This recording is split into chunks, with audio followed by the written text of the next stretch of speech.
All right. Hello, everyone. My name is Karia Shabazz, number 7 of the Shabazz Tribe, and I am here with the amazing B. Coleman. Hey. Hey. B has been a warrior within our community, fighting for justice, housing justice, fighting for community voices to not be displaced, fighting for Black and brown individuals to really have a stake right here in the Bay Area.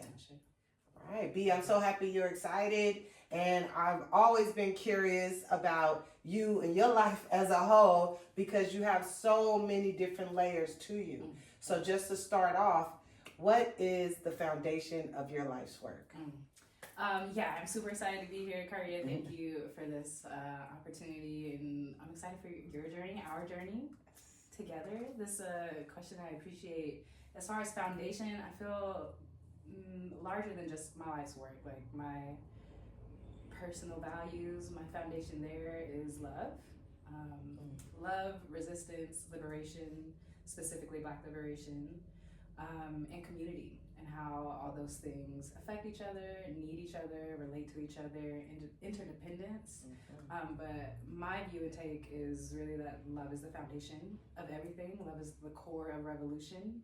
Even as we're seeing the resistance movements around Palestine right now, and these kids popping up on the college campuses, right? Like that is birthed from love, right? And like recognizing your right to be able to live freely, right? And self-determine and not be oppressed and occupied, right? By like forces who just want to extract and take from the land, right? And your essence, your life essence, your life force.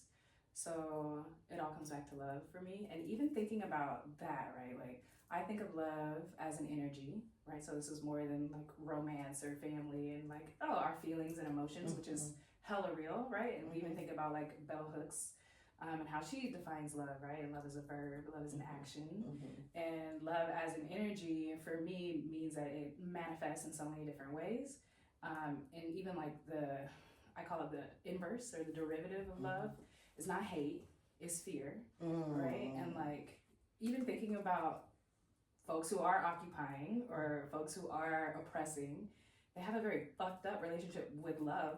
It's still like their love of power, their love of money and capital, right? Yes. Their love of what they can do for themselves by oppressing other people. So it all comes back down to love. And it's about our intention and how we access and activate that love. Wow. Yes, that just literally gave me chills. And even bringing the comparison to fear, so many people even have a fear to love, and they miss out on so many opportunities. So with that being said, how have you impacted the communities where you live, you work, you play?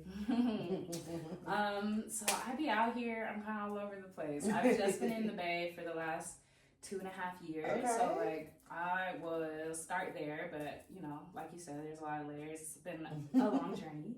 And my impact in the couple of years that I've been in the Bay has been really rooted in housing work, specifically decommodification of land and housing. If we think about love again as like wanting to make sure that folks' needs are met, right? And what is possible for individuals, for the community, for our society, if everyone has what they need to be and feel held and well and loved, right? Yes.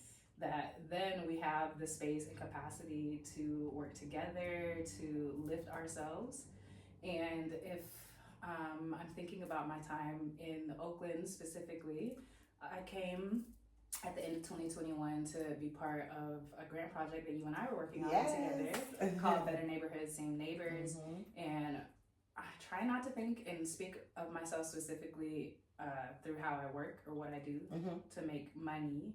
But I'm grateful for this position where it's more purposed than that, right? It's not just like the capitalistic, how are we just getting our bills paid, but how are we actually making an impact? So my role there is project managing an anti-displacement program and gathering resources, vetting resources, and sharing those with our immediate community, where this grant is targeting Deep East Oakland, which is one of the most disinvested regions in Oakland. I don't want to compare because there are lots of places in Oakland and the Bay that need help and support and resources.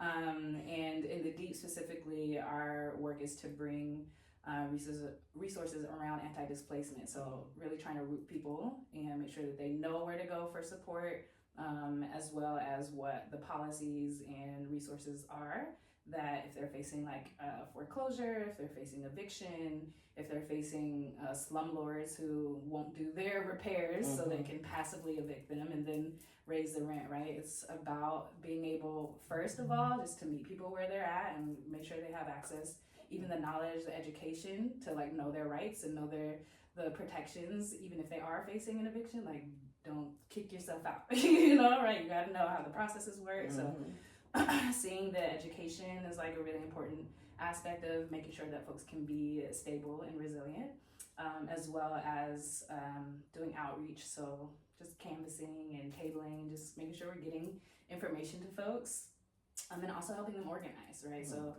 one of the things that I'm the most excited about right now, that feels like a really huge impact that I feel very blessed to be a part of, is the organization that I am a staff owner is called the East Bay Permanent Real Estate Cooperative. Okay. And what we do is support Black and Indigenous and people of color to get connected to resources, to each other, to organize, and also be skilled up to be able to acquire and steward.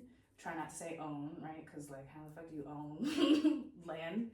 We won't go there. It doesn't make any sense to me. But you know, it's the relationships, right? The relationships that we're building and that we're transforming to land, to housing, to each other, right? So we recently acquired a property in Deep East Oakland on like Pippin Street, like as deep as you can get, right? It's a 10 unit. All the residents there are Black or brown, right? Low income. Maybe the folks that we think of that are at the most risk of displacement, because the way things work is we have these corporations who have just like grown and been giving such leeway to buy properties and then treat properties like a commodity as opposed to a human right that people, right, like need shelter. Right. It's basic, right? Basic. But because it's so basic, it also makes it such a genius, evil genius, if you will, commodity, because you need that shit. Like, and this is why people make so much money off of real estate. So it feels like a huge impact to be able to offer folks an opportunity to co-own, co-steward where they live and live there permanently, have permanent affordability. They're not at risk of the rents being raised as they would have been with a traditional corporate landlord. It's amazing. Yeah, we might raise the rent for just like the standard, but if we don't have to, we won't. And the idea is to build equity while you're there, so have permanent housing, because the idea is that the value of housing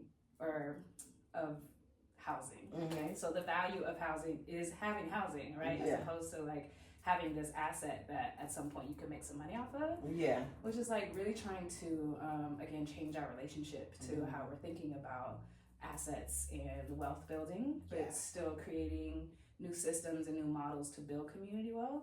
So bringing that opportunity and being directly involved, because like as new staff who's doing this anti-displacement program, I wasn't really involved in like the real estate and transactions, but this was just like a perfect convergence. Yeah. And it's been a really beautiful process and journey so far. We're definitely learning a lot. And yeah, it just feels like that moment where you go from theory to praxis, right? Like we have this idea that decommodifying land and housing is how we get to housing justice, but then you actually have to do it and like be in the practice of it and the praxis of it. So that feels huge. Yes, it is. Super major, so I'm grateful for that. It is huge. And I heard a few things like understanding about your physiological needs, like why must we pay for these type of things? Why must we fight for these type of things when it is a basic human right? And congratulations on that project. And that's literally impacting the community in so many ways. It's literally saving lives. And I've always admired the work that you do, and making it so intentional is key. So congratulations on that for sure. Thank you. So